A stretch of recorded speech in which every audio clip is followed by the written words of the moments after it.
is going on, everybody? You are watching the Link LatinX. I'm your boy, Daniel J., your favorite prevention training specialist over at Suave and Chill. Did you like our new intro for the LatinX? It was amazeballs. I felt like I was about to watch a telenovela and see all of the drama between Roger and Nigel. It was amazing. I loved it. Shout out to Pyro Media. You are watching a show that is in partnership with Pyro Media and APLA Health. Funded by the wonderful CDC. Without them, we do not have the funds to bring the show to you and to bring the information that we bring every week. It is the second Tuesday of the month, so as you know, it is time to have conversations completely from a Latinx perspective.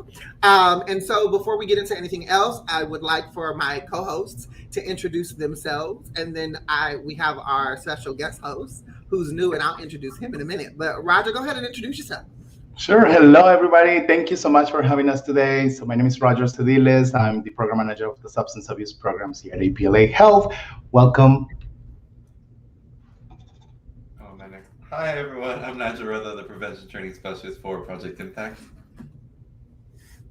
Hi, how's it going, everyone? My name is Carlos. I'm the senior training prevention specialist for Outreach here in Long Beach. Awesome. And we have a wonderful new guest host who is new to the APLA family. Ruben, give us your name, what you do, how long you've been here, and are you excited? I'm excited, a little nervous, but yes, I've been with APLA for about a month and a half, and I am the community embedded disease intervention specialist. So what I'll be doing is overseeing a lot of positive labs, so HIV, syphilis, STIs, partner services. I'm your guy.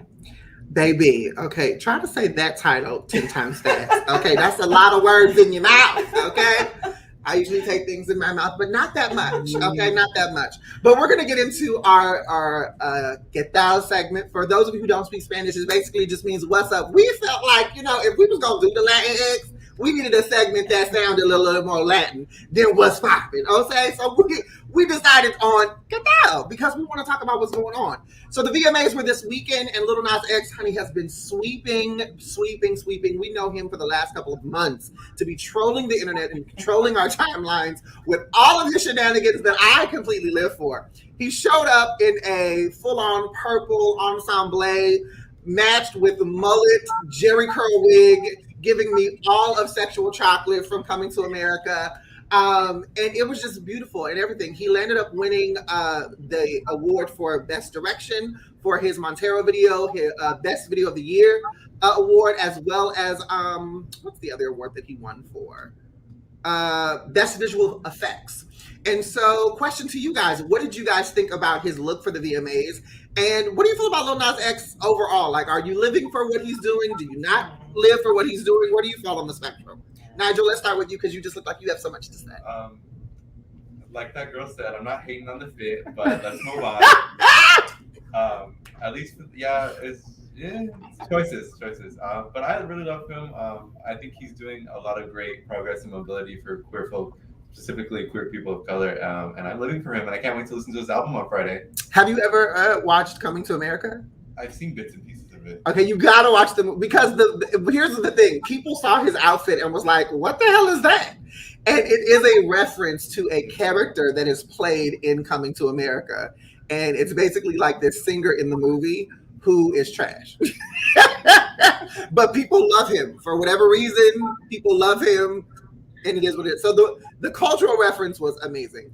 Carlos, what about you? Were you living for the Lil Nas X-ness of it all? It's so funny. I saw it on TikTok.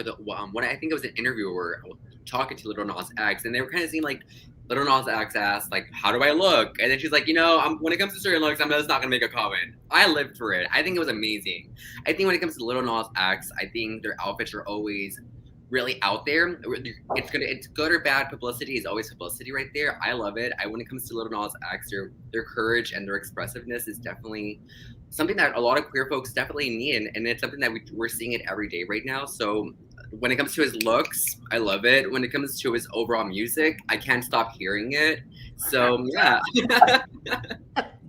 I think it's interesting because his looks at the VMAs, and then we had the Met Gala literally a day later, and his look for the Met Gala was so incredible to me.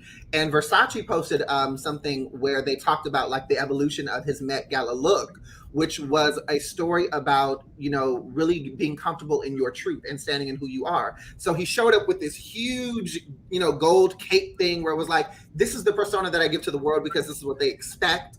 Then he takes that off and he has this gold, Versace armor, which is like, this is what I use to protect myself from the world. And then you strip that off and he had this beautiful bedazzled bodysuit, which is like, this is the truth that I'm living in. And it's unapologetic, it's shiny, it's glowy, it's wonderful.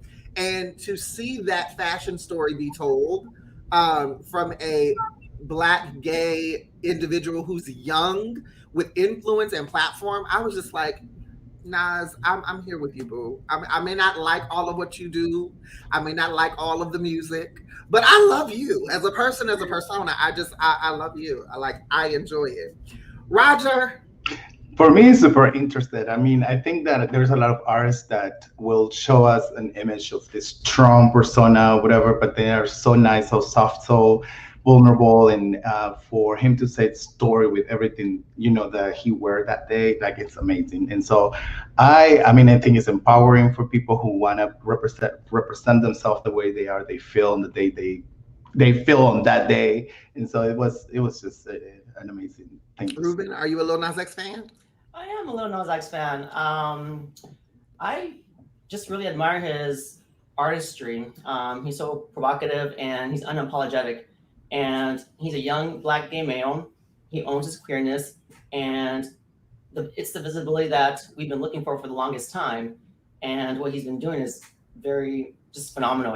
I'm a Lil Nas fan, so like, keep on doing what he does. And he's pushing buttons. He's making people think about their hypocrisy, the double standards, and he's getting recognized for that. So keep on moving. Go queen, like, go girl. I will say this though, his outfit on that VMA red carpet, I would not have chosen those pants. I would have turned that entire top into a leotard type of bottom with my legs out, snatched, waxed for the gods in a nice, fabulous, shiny metallic stiletto. But that's just me. That's just me, and that's just how that is. Roger, now we talked before the show, and you have something that you want to talk about in regards to Nicki Minaj. So let's get into that. Give us a little bit about what that story is about. Sure. So I was watching the news today in the morning, and I noticed that Nicki Minaj has been diagnosed positive for COVID. And recently she was tweeting about Drake sending her a message saying, hey, you know what? I got the vaccine and I still got COVID. As if it was a vaccine is a way of not getting COVID, which was very interesting to me that these two public figures were talking about it that way. And also, she was talking about how she wasn't going to get a vaccine just to go to the VMAs. And so which is a personal decision, and it's very controversial right now because a lot of people and a lot of our friends, families, some agree with the vaccine, some don't, some want to wait a little, and that's each person's right. But it was interesting the fact that she was talking about it like if the vaccine is a way of never get COVID, and it's not, as we all know, And so that I thought that it was. I wanted to hear you guys' opinion about it and have a conversation about this. I want to hear from Nigel, because when he saw that we were going to talk about this, when I tell you this boy rushed into my cubicle talking about the barbs, I said, the barbs don't scare me. At the end of the day. So Nigel, I want to hear from you. What are your thoughts on Nicki's post and just her views on the vaccine overall? Let me try to, how do I put this eloquently? I think it's really in poor taste for her to spread misinformation like that. I think she is speaking very ignorantly, and she should have educated herself before speaking on stuff like that because she has such a large platform. And I feel like a lot of other really uninformed celebrities are also going to start putting in their 2 cents about this. And I guarantee you, I've never met a person who was concerned about the vaccine who actually knows what's in it. So all these people speaking about things that are happening, like correlation doesn't imply causation. Just because she was talking about her cousin, like getting testicular swelling and infertility or something because of the vaccine, which I have not seen a single piece of research suggesting that at all. The vaccine has been out for a while, and I feel like if something like that were happening on like a major scale, I don't know. There are different things that cause testicular swelling, chlamydia, hernias. Come on, Nigel, with the facts and the mic drop. Ruben, Carlos, what are your thoughts on the Nikki situation? I'm along the lines with Nigel. I think it's important to spread correct information before you say something like that, especially since you're a public figure, and just to get the facts out.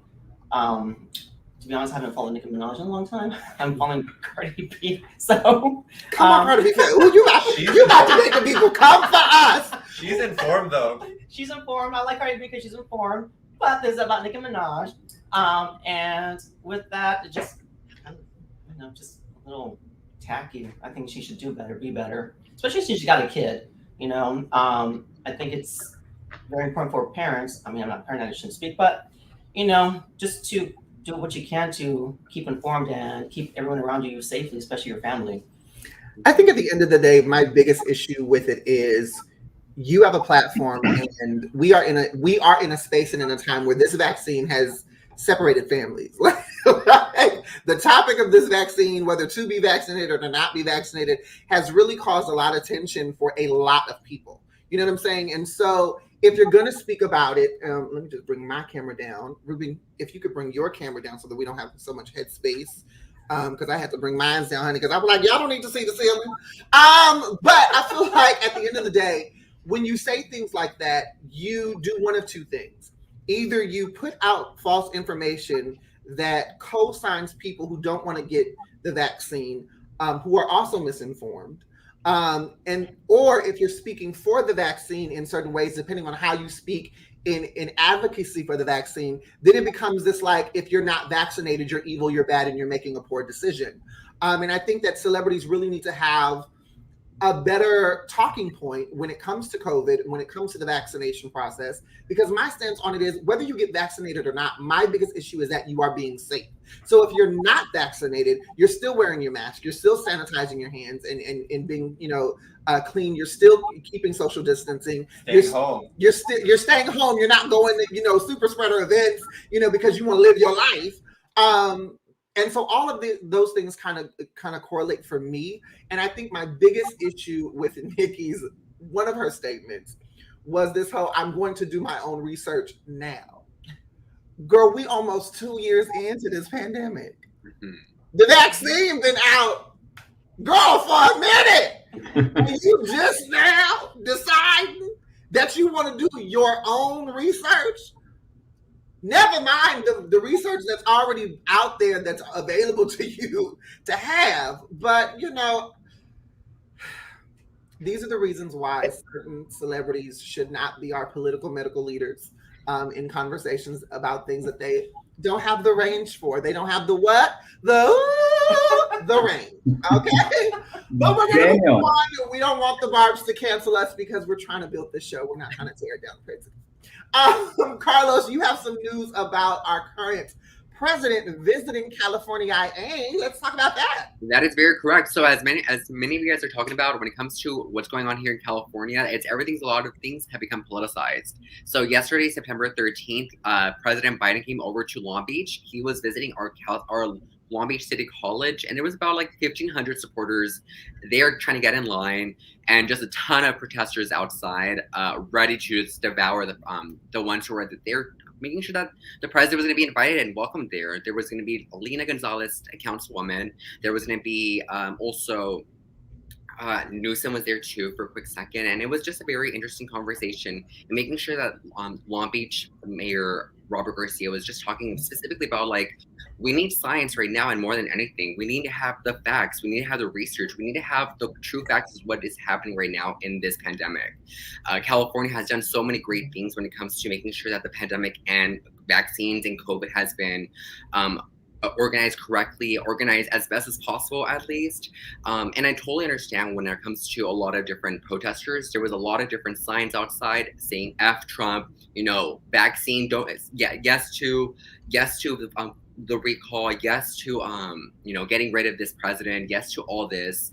It was pretty scary. And even walking around downtown Long Beach today, I was just seeing like still Trump supporters out there on the whole Long Beach Boulevard and Ocean Boulevard right there, making sure that they're still being heard and making sure that the votes are going to be saying yes, yes, yes. And when President Biden was asked, what are you going to be voting as? He pointed to his mask and he said, no, I vote no when it comes to this overall recall.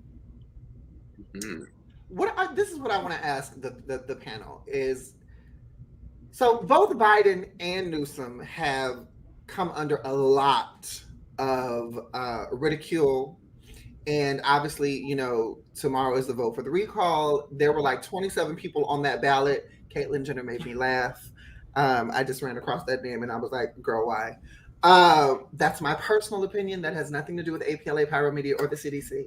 But I want to know, where do you guys stand in regards to Biden and Newsom, just as the job that they've done thus far? A lot of people are mad at Newsom. For those who don't know, a lot of the outrage for Newsom is that they're angry that Newsom didn't open up California sooner because they felt like they had things that they wanted to do. They wanted to go get their nails done, and Newsom said no.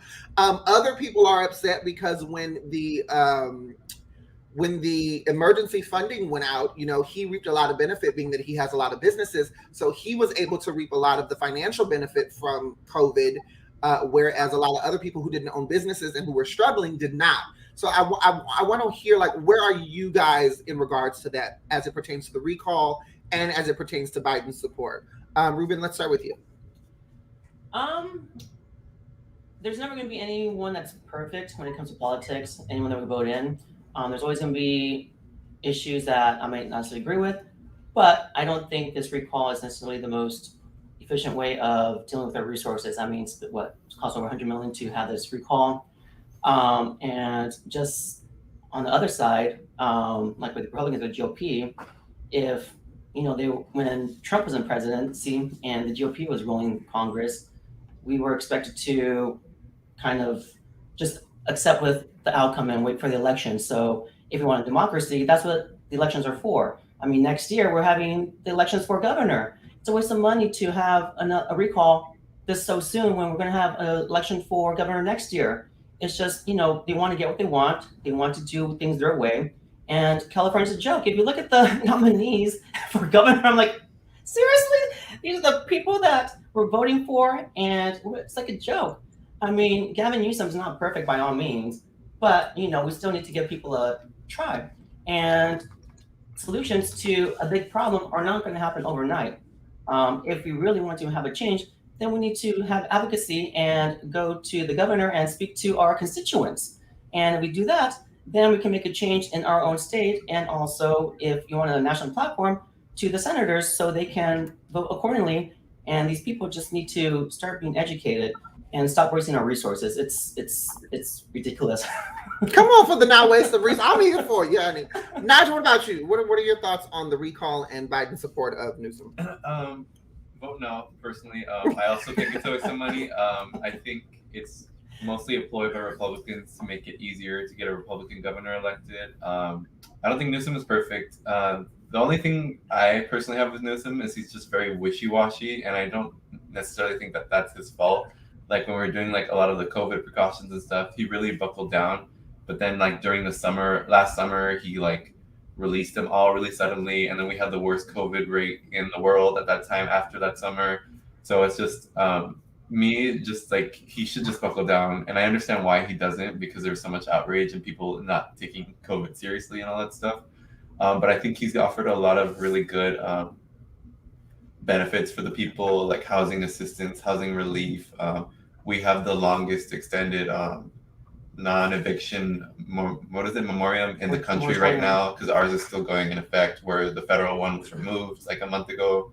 So I think he's doing what he can, and no politician is perfect. There are a lot of levels to that. He's no Garcetti, so I mean, I echo what both Ruben and Nigel are saying in regards. No politician is great. Like the very construct and the industry of politics is one of shadiness. I don't care what side of it you're on, whether you're a Republican, a liberal, a Democrat. Like, no politician is squeaky clean. And I feel at the end of the day, when you are a person, an elected official, and you are representing so many different people, so many different walks of life, so many communities, so many belief systems and religious systems, and like you're representing an entire state or an entire country, you're going to piss somebody off. You know what I'm saying? Like, you're going to make somebody mad. But I really do say, in regards to the COVID precautions, the quarantine that we were in 2020, my question to these other people that are so outraged is, what would you have done differently? Like, we were in the middle of a pandemic that we did not understand. You know, we were literally building this boat as we were sailing it, you know, and at the end of the day, I think that Newsom did the best that he could with the knowledge that he had. Were all of his decisions great? To me, hell no. You know, but were they the best for the majority of this state of California? I would say it is. We're down a tier now, actually. I mean, come on! Yeah, talk about the tiers, Nigel! Yeah, because, well, it was just reported today by the LA Times, but we're the largest state in the country that's not in the red tier. We actually just went down.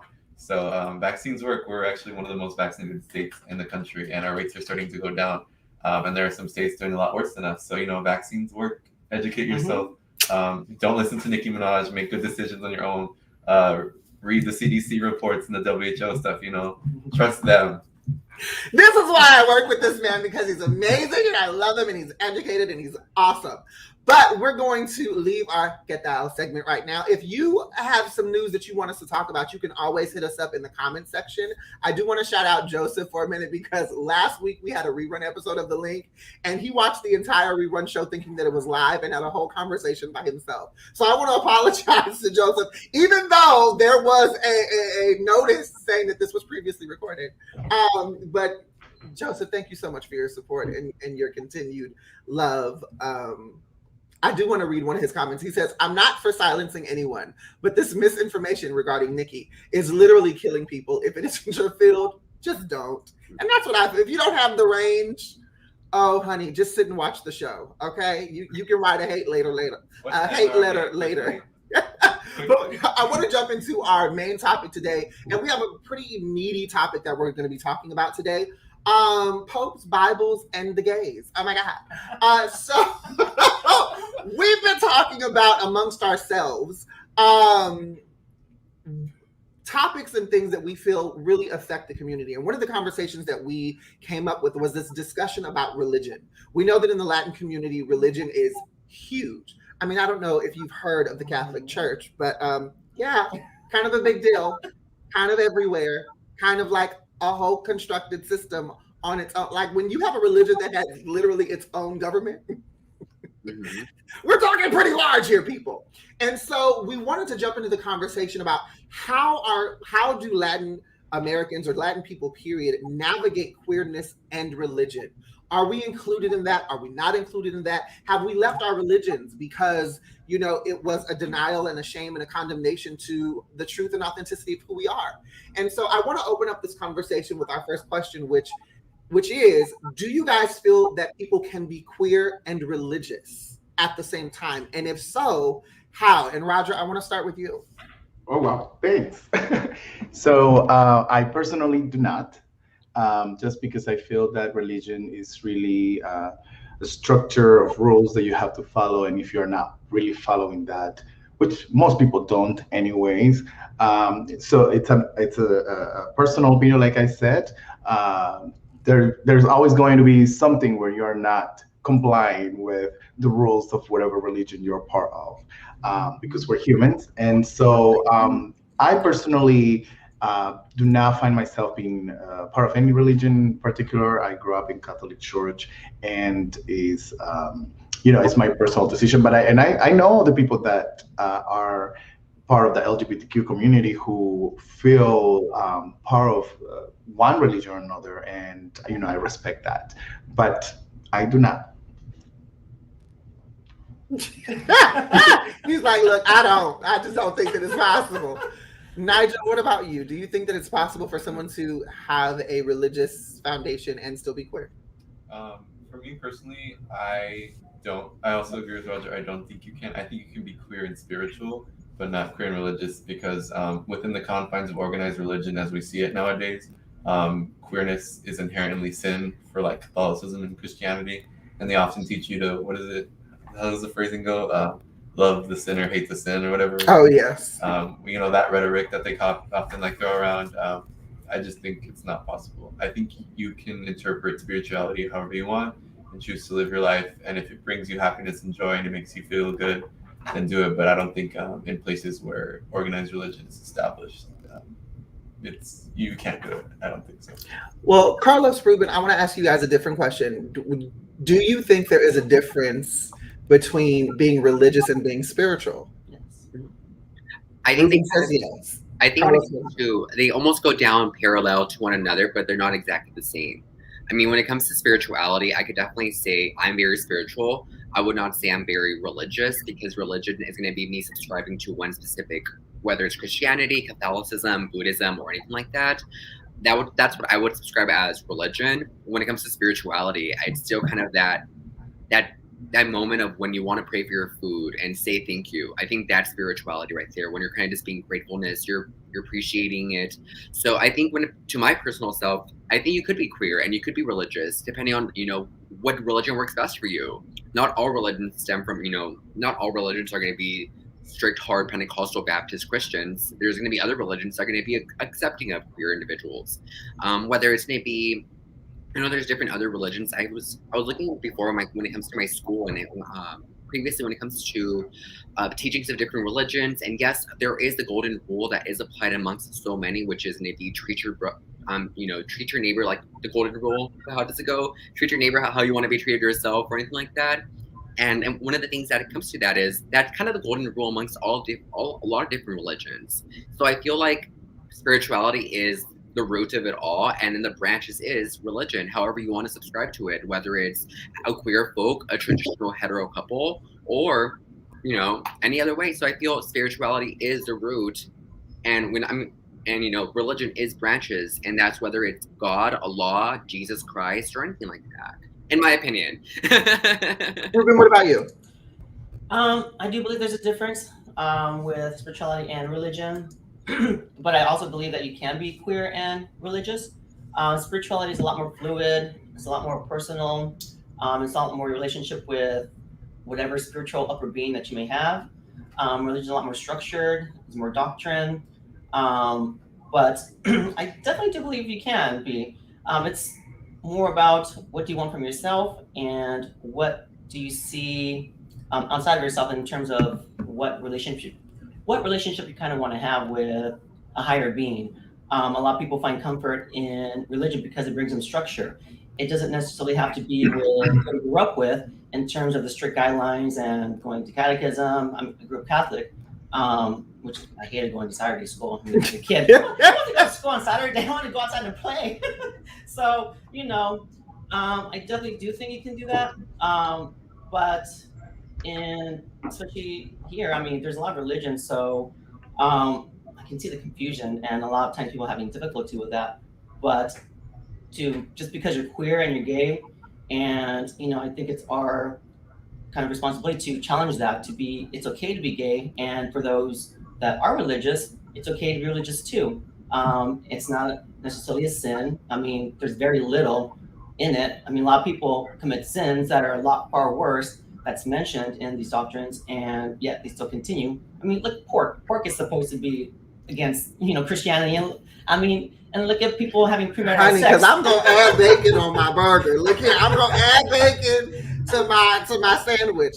I think when it comes to the conversation between religion or being religious versus being spiritual, do I think that they're the same? No. But do I think that the ideas or the ideals of these two words and concepts that they invoke, do I think that they are convoluted? Absolutely. I think that when we hear religious as a word, we associate it to something negative. We associate it to the negativity of a construct of a certain religion.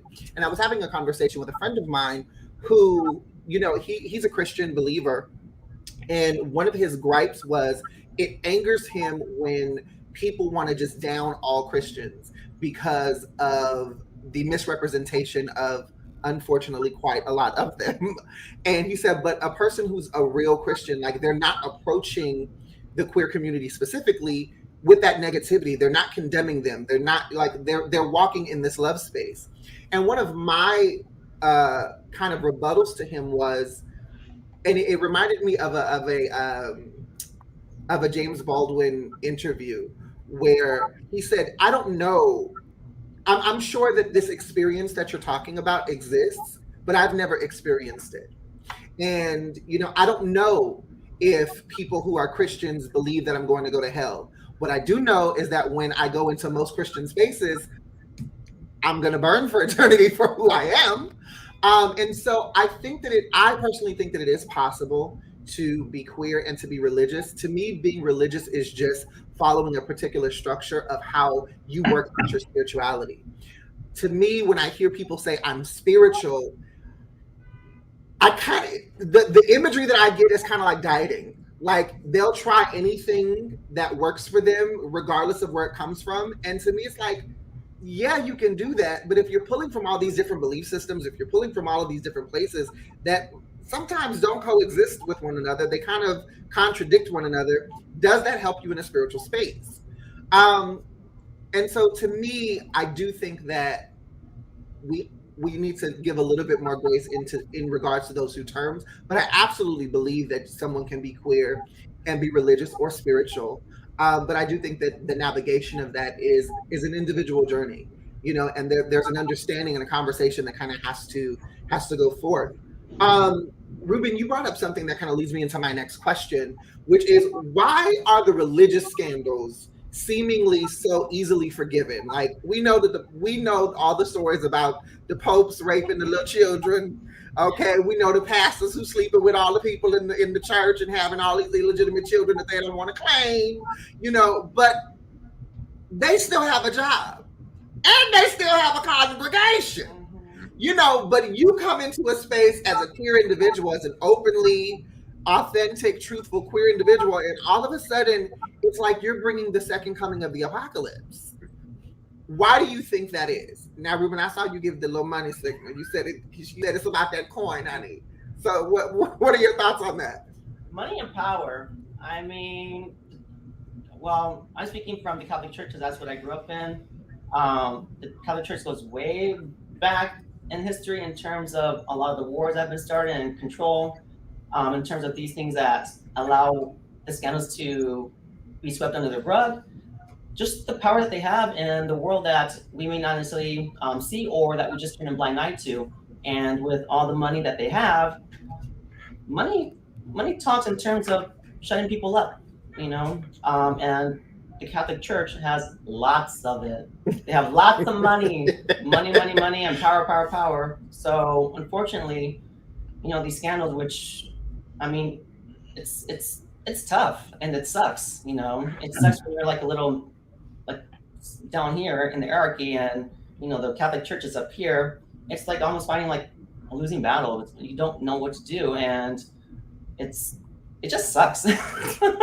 Nigel, what about you? Why do you think that the scandals surrounding the church, whatever church, the Catholic Church, Christian church, just the church as a construct, period, why do you think the scandals are so easily forgiven versus the idea of being queer and still having relationship with a higher power? Oh, it's all propaganda. It's going back to that love the sinner, hate the sin. Because I feel like in a lot of religious space, in theory, homosexuality and pedophilia are often one and the same in the flow of thinking. Because it's like a lot of the times, these pastors are touching young boys, and it's just because of homosexual thoughts. And if you remove that, then the problem is gone. So it's I think for them, it's a propaganda thing, attacking it at the source. Because if that doesn't exist, then it just will never happen. But I mean, it's abhorrent how much pedophilia and how many just monsters are in the church. I was actually watching this piece that this queer artist put together, where they did a bunch of performance art in front of different churches in various places. And they were just shouting off the numbers of how many people that had been assaulted or touched or violated by religious officials in America for the last several decades. And it was just, and these are just the ones that we knew about. And it was just so like saddening What's and the reaction? disheartening to see. I think Ruben wanted to know what the reaction was to that. Oh, I don't. I mean, I had just seen it on Instagram, and I don't know how widespread it was, but I mean, it had a couple tens of thousands of views. I just want to say I look forward to the day where I'm looking at CNN and Nigel pops up as a political commentator, because I think it'd be great. But we're going to halt on conversation right now because we need to take a commercial break and we need to pay the bills.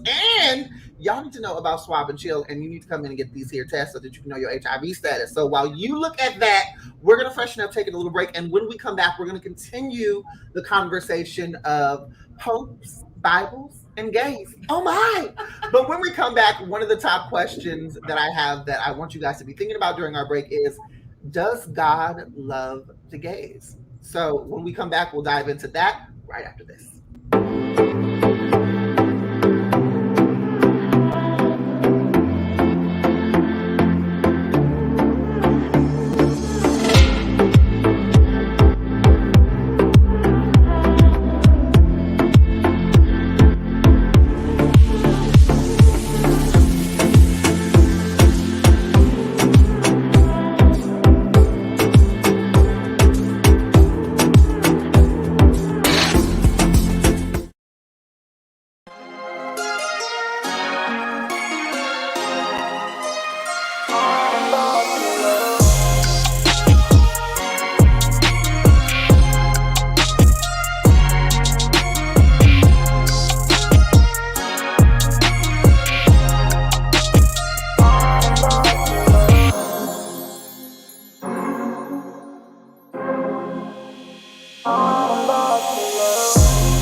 Are you in need of a quick and easy way to know your HIV status?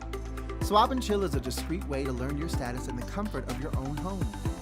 The process gives you results in 20 minutes. Swab the upper gums, swab the lower gums, and voila! Simply follow the colorful step-by-step instructions located inside the kit. Or call APLA and we can assist you virtually. In addition, all kits include condoms and lube for that penetrative fun. For our trans clients, we have Swab and Chill Plus, a customizable kit for trans-specific needs. And we haven't forgotten about COVID either. All kits include personal protection gear, like face masks, comfortable yet stylish. A personal touch tool for dealing with those germ-infested handles and ATM keypads. Wet wipes for those little messes that need cleaning up. Also, keep that summer body protected with Swab and Chill sunscreen. And don't forget about our fanny packs for those quick trips to the store. All this can be yours. Simply call Swab and Chill at 323-329-9713 or email us at swabandchill@apla.org. We would love for you to be part of our Swab and Chill family. Come swab and chill with us!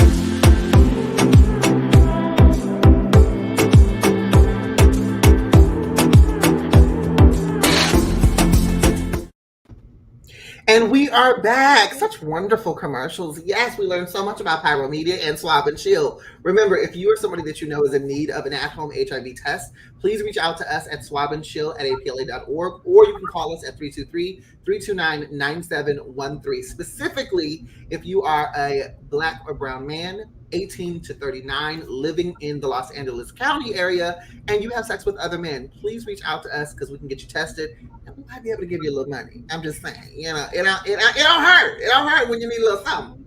But we're gonna get into our second and last segment in regards to this conversation. So before we went to commercial break, I posed the question: does God love the gays? What do y'all think about that? Do you think that God loves the gays? Do you I feel like can you're in the middle, you don't know? I can go. I believe it does. So I think that the other part of all of this, because talking to friends and family always comes out the fact that we grow up in whatever religion we grow up, and there are some things that are very deep in ourselves, in our growing, that we believe in and that we have grow believing in. And so one of those is calling this higher power God, if you're from some religion, and Jesus, or and so for me, for example, I the way that I consider I'm spiritual is because I always have and I always keep my relationship with God or my higher power. And the one of the things that I do is to make sure that I am thinking for my everyday, that I am, that I'm just like really thinking about other people and having that relationship, trying to be the best human, the best person I can be. And I know he loves me, and so I believe it. I believe he does, and I think we all have things to work on ourselves, and that's really where it comes, that spirituality and that work on yourself. But that's what I think. Yeah. What about the rest of you? Do you think that the Lord above loves the gays? Of course. Ruben said, "Of course, honey. Ain't no questions." Of course. That's no question. I mean, religion is a human construct. It's written by man, and for us to determine who God loves or not, it's not up for us to decide. I mean, regardless of religion, God is supposed to be all-encompassing love, and to have a hateful God would be contradictory of a God that you're worshiping, because it's supposed to be all about love and treating each other with respect, and it's supposed to be positive. It shouldn't be negative. So definitely God loves gays. I wouldn't be surprised if God's gay himself or herself. Hello. I have a question. Are we talking Old Testament God or New Testament God? Because Old Testament God don't love no one. Reset, y'all. Or you said, Carolyn, if you really love me, psych, never mind, don't do it. And I'm like, I what? mean, He sent those floods, the Tower of Babel, Job. he did send bears to eat a group of children because they were making fun of a prophet. Yeah. But I'm just saying, like, they probably deserved it. That's all I'm gonna say. Like, I meet a few children now, I'll be like, oh my God, if I just had a bear to just throw at you. I think for myself, when it comes to God and whether they love us, queer individuals, or anything like that, I think it really just depends on who your God, who you believe your God is. One thing that I always was taught when I was in the church was, don't look to man when it comes to looking for God. God is just an instrument. I'm still the one who used to be looking at. My book is here. My scriptures are here. My word is here. Just because this pastor did a bad action does not mean that's who I am. Because and it says here, I'm present, I'm the past, and the future. When it comes to at least a Christianity, right there. So in the Bible, it says right there that itself. Don't look at man when it comes to God. Look at me. So I think when it comes to, yes, there's a lot of bad actions that happen in the church, but I mean, we wouldn't be here. But if God wasn't loving of us, and we have our health, we survived a whole pandemic. So and some of us survived it without a vaccine, some of us haven't. But I guess at this point, it's whoever God is loves you and takes care of you, or whatever the case may be. So I think, yes, God does love us, whether it's Jesus Christ, Jehovah, or anything like that. It's really up to you.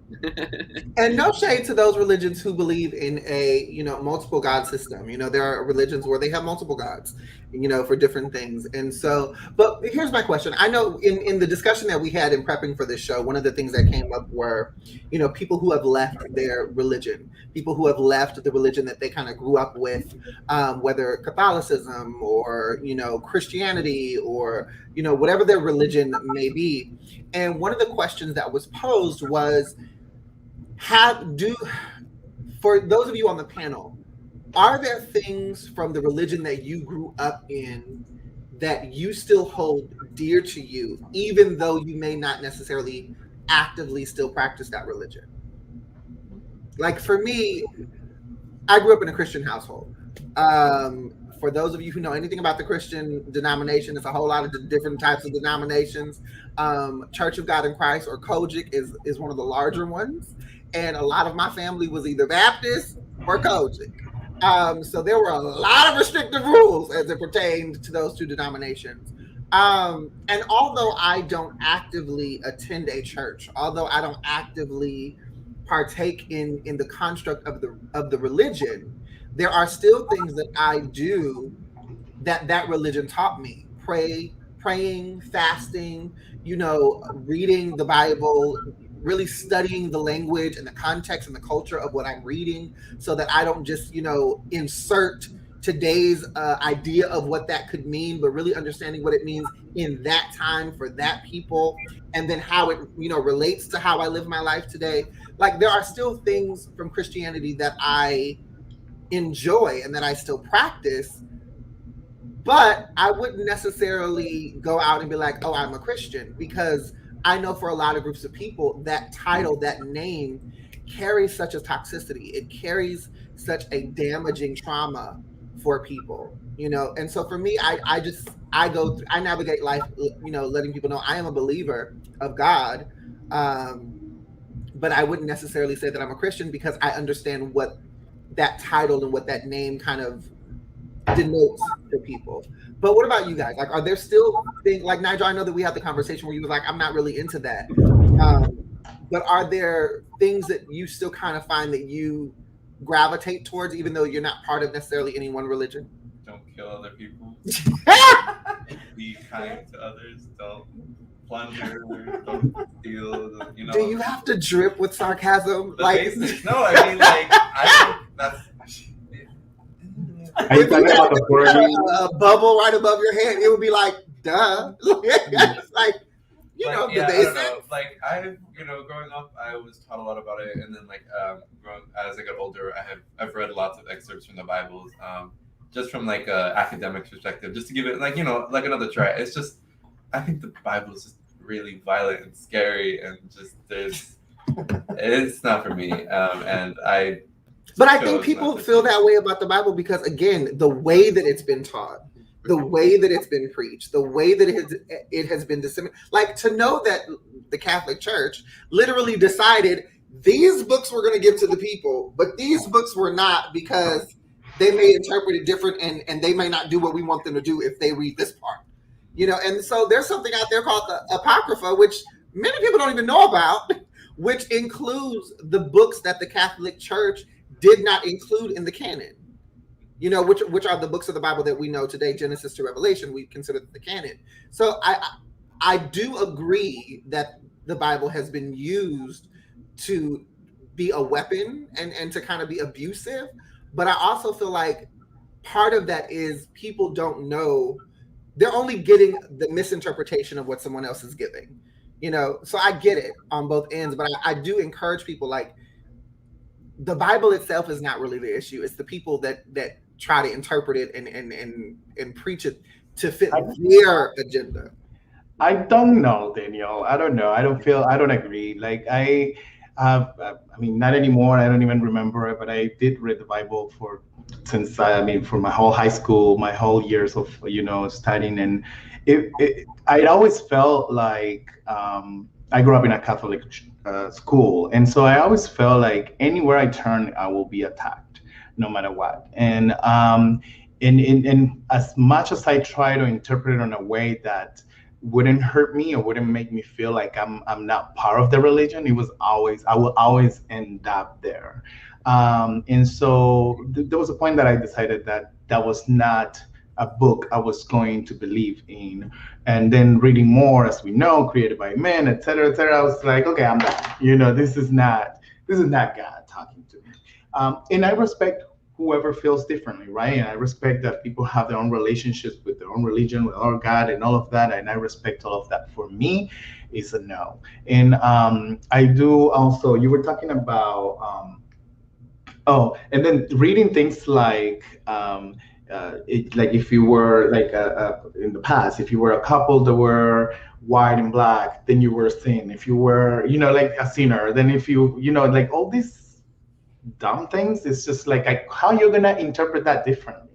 like it's just I don't know. So for my opinion, that's how I feel about it. And I do carry some of the things that I grew up with. Like I still do this, and I grew up doing this, and I go to bed and I do this, and I say. And I realize that that's part of a religion, but also I realized that I made it part of me, and I made it part of what I believe and what gives me that feeling of connection with my higher power, and that feeling of like, hey, I'm safe, I'm thankful, I'm gonna go to sleep, you know, save my spirit or whatever, my soul or whatever, you know what I mean, kind of a thing. So. I do want to read this comment by Sunny Roseberger. There is a queer counter narratives from biblical prophets, storytellers, and poets that not only speaks for our inclusion in the religious story, but demands it. And there are a lot of one of the stories that I know theologically have been in debate for eons is the story of oh my God, of course I forget the name of it now. Oh, David and Jonathan, who are huge pillars in the Bible. As far as like, characters in the Bible, they're huge. David, Jonathan, whatever. But there's this confliction that their relationship was a homosexual relationship. And there are a lot of people who believe that people who preach that are misinterpreting the Bible. But if you read about David and Jonathan in the Bible, there are things that make you kind of question whether or not it was a homosexual relationship, and whether they were in a sexual romantic connection. Like there's a line in there where David literally says to Jonathan, that Jonathan means more to me than that of a woman. That he has given to me more than what I would have gotten from a woman. And people was like, well, what the hell does that mean? And people who oppose that scripture will say, well, no, it's just a brotherly love. I have brothers, those relatives and brothers that I have chosen in my life. And I don't think I've ever made the statement that any of them have given me more than a woman has in that aspect. Like, questions. But I do want to move on, because we are coming to the last bit of our show. One of the questions that I want to ask all of you, and I want to start with Nigel, go to Carlos, Ruben, and then end with Roger. What realizations have you come to regarding your spiritual health and your queer identity?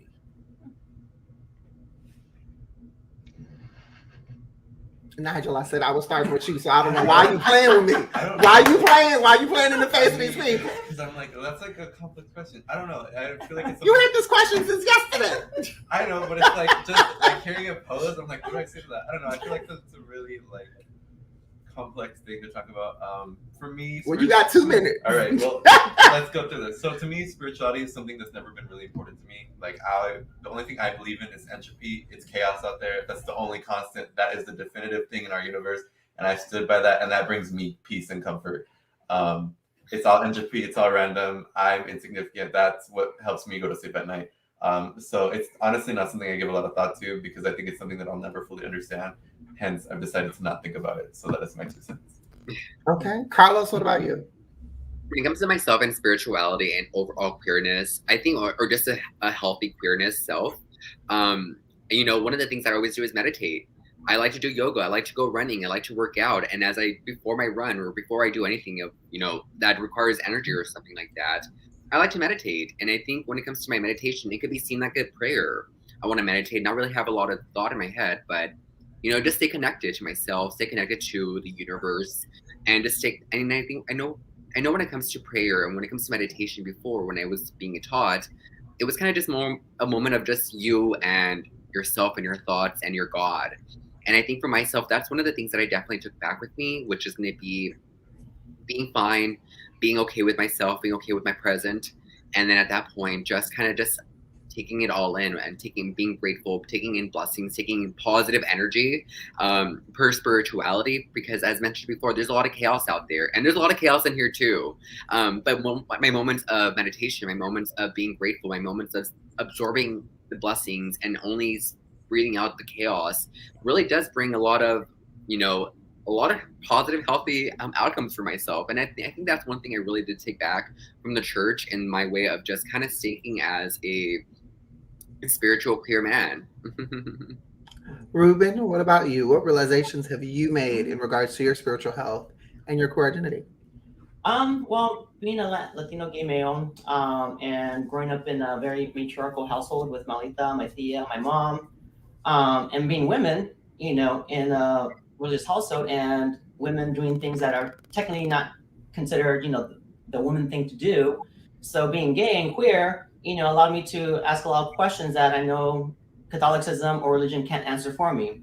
So although I do respect, religion and the structure that it gave me, it did allow me to ask questions and to seek answers elsewhere, and try to figure myself out.